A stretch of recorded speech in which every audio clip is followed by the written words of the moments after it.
Bonjour, bonjour les concurrents, comment vous allez? J'espère que vous portez très bien ainsi que vos familles. Alors, c'est toujours un plaisir pour moi de vous retrouver sur notre plateforme, la plateforme des overcomers.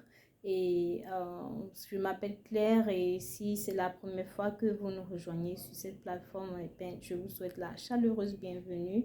Ici, nous parlons de spiritualité, de santé mentale, de finances, de santé euh, émotionnel, spirituel et tout ce qui a rapport avec l'équilibre et le bien-être de l'être humain dans la société. Alors, mois de mai, je souhaite une très belle fête du travail à tous les travailleurs du monde, que vous soyez ménagers, mécaniciens, balayeurs de rue, fonctionnaires d'État, entrepreneurs, fonctionnaires d'entreprises privées, n'importe où vous vous trouvez. Je vous souhaite une très belle fête et que l'Éternel nous accorde tous la santé physique, la santé mentale et nous donne la force de toujours donner le meilleur de nous-mêmes chaque jour, un peu plus. Alors, nouveau mois, nouvelle émission, nous allons commencer une nouvelle émission intitulée Pépites d'or. Alors, Pépites d'or, c'est une émission que je veux vraiment interactif. Je veux vraiment que nous communiquons, que nous échangeons, que nous partageons nos expériences et afin que d'autres puissent apprendre des erreurs ou des prouesses de l'un et l'autre. Et nous allons aussi nous baser ici sur des romans que j'ai lus sur nos expériences personnelles. Alors, Pépite d'or, c'est un peu comme un sans tabou où nous allons déposer nos masques, nous allons enlever nos masques et et apprendre à être authentique, apprendre à être véridique, apprendre à être vulnérable et que tout ceci se fasse dans le respect et la courtoisie. Alors aujourd'hui, j'aimerais parler de nos blessures intérieures, de nos insécurités, de l'enfance, de tous ces traumatismes qu'on a subis dans l'enfance que nous n'avons pas pris la peine de corriger, de guérir de ces blessures et nous traînons avec cela dans notre âge adulte. Alors j'aimerais que chacun fasse, comment dire, prenne le souffle, fait une bonne respiration et se calme comment dire, et va retrouver son instinct d'enfant, son intérieur, et va retrouver le petit enfant, le petit garçon, la petite fille qu'il était, et qui sommeille en lui, de voir quelles sont les choses qu'ils ont traversées dans l'enfance, qui les a perturbés, dont ils n'ont jamais guéri, ils n'ont jamais pu en parler à quelqu'un et tout, que ça soit un rejet, peut-être un rejet des amis, un rejet de la famille, un rejet de la société, que ça soit un abandon de parents, peut-être c'est le père qui a quitté ou c'est la mère qui est morte, tout ceci, n'importe quoi, ou que vous avez été humilié publiquement, cette honte que vous avez subie et que vous n'avez jamais pu digérer, ou plutôt que vous avez été trahi par un conjoint, par un ami, par un membre de la famille, ou vous avez subi une injustice, oui, ou que vous avez grandi, vous avez été victime je sais pas, de pédophilie, vous avez été violé, vous avez été injustement, vous avez eu des parents trop stricts et qui vous tabassaient à tout bout de champ ou qui ne vous donnaient pas l'opportunité de vous exprimer et cela fait de vous une personne renfermée, où vous n'étiez pas peut-être, vous avez un mauvais type d'attachement avec vos parents, vous avez vécu dans une famille vraiment toxique où il y avait tout le temps des disputes, ou des mésententes, c'était toujours un roller coaster d'émotions. Donc aujourd'hui, nous allons parler un peu de cela et nous allons enlever nos masques, être un peu plus vulnérables et parler entre frères et sœurs, partager nos expériences, apprendre l'un de l'autre et essayer de guérir nos blessures. Parce que tant que nous n'allons pas guérir, nous allons continuer à traîner cet art et nous allons continuer à nous faire mal et faire mal à ceux qui sont autour de nous. Alors aujourd'hui, je vais me baser principalement sur le livre de Lise Bourbeau qui parle des 5 blessures de l'âme et aussi sur mes expériences personnelles et sur quelques recherches que j'ai eu à faire avec des clients, aussi les expériences de mes clients et tout.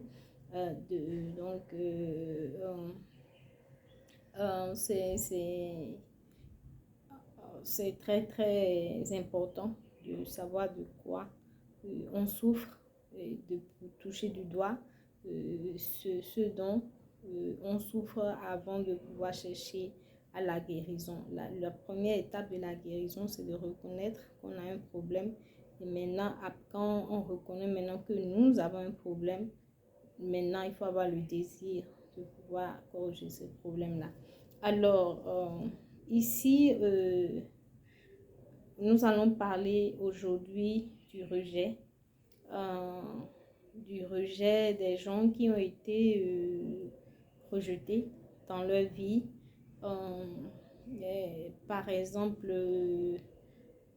que si vous êtes rentré dans une école où vous avez un cercle d'amis et que les gens ne vous acceptent pas dans ce cercle d'amis, quel impact cela peut avoir sur vous et quel type de personnalité vous développez et comment arriver à, sortir de cette emprise du rejet. Alors, s'il y a un masque que moi je porte le plus souvent, c'est le masque du sourire. Oui, c'est un masque que je porte souvent parce que j'aime être dans la joie. J'aime être free. Je suis quelqu'un de free spirit. Je suis fair play, mais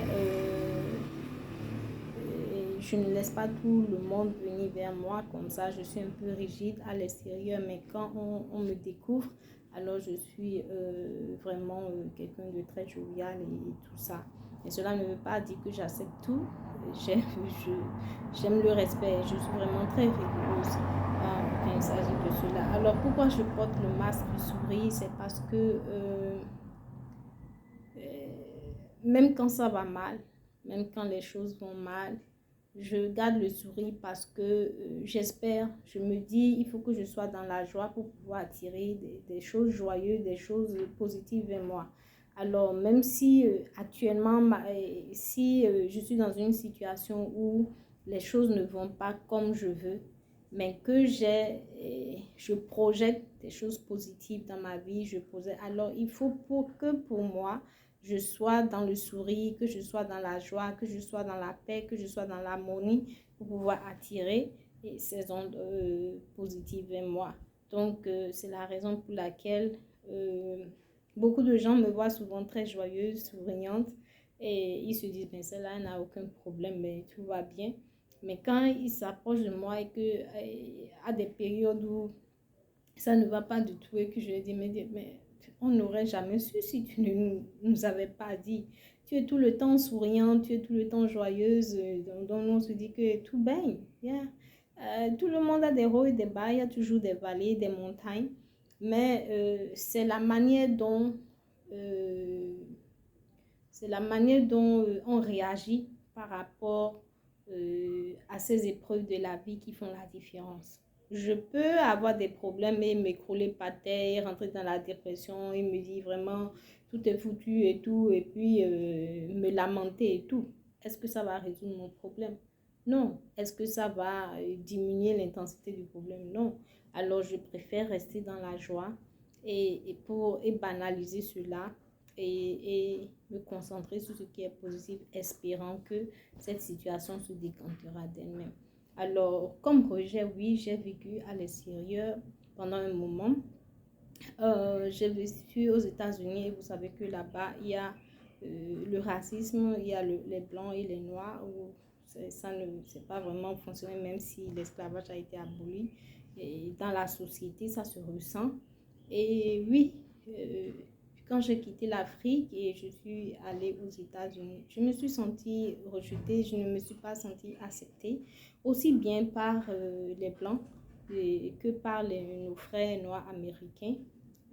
Parce que, bon, les Noirs américains se disent que nous sommes les descendants de ceux qui ont vendu leurs parents, donc ils nous détestent pour ça, parce qu'ils se disent qu'on vient pour prendre le job, on vient, on ouvre des business et on en prospère, et eux, ils sont là tout le temps, ils n'ont pas les opportunités, bon, ils se cramponnent au sport et à la chanson. Donc, ça crée cette animosité-là envers nous, les Africains qui venons. Aussi, il faut voir qu'ils n'ont pas, beaucoup parmi eux n'ont pas développé une vie de famille à cause des conditions de l'esclavage. Donc, quand tu viens, en tant qu'Africain, nous sommes habitués à avoir une cellule familiale bien équilibrée. Donc, tout ça, ça crée de la convoitise. Et avec les Blancs, vous n'êtes pas acceptés. Vous n'êtes pas vraiment acceptés dans le milieu. Donc, pour eux, les Noirs, ils ont des stéréotypes, c'est-à-dire ils ont des idées arrêtées sur les Noirs. Genre, les Noirs sont souvent pauvres, ils prennent de la drogue, ils ont des pistolets, ils volent, ils mentent. C'est un prototype qu'ils ont. Donc, je me suis sentie vraiment rejetée quand quand je suis allée là-bas.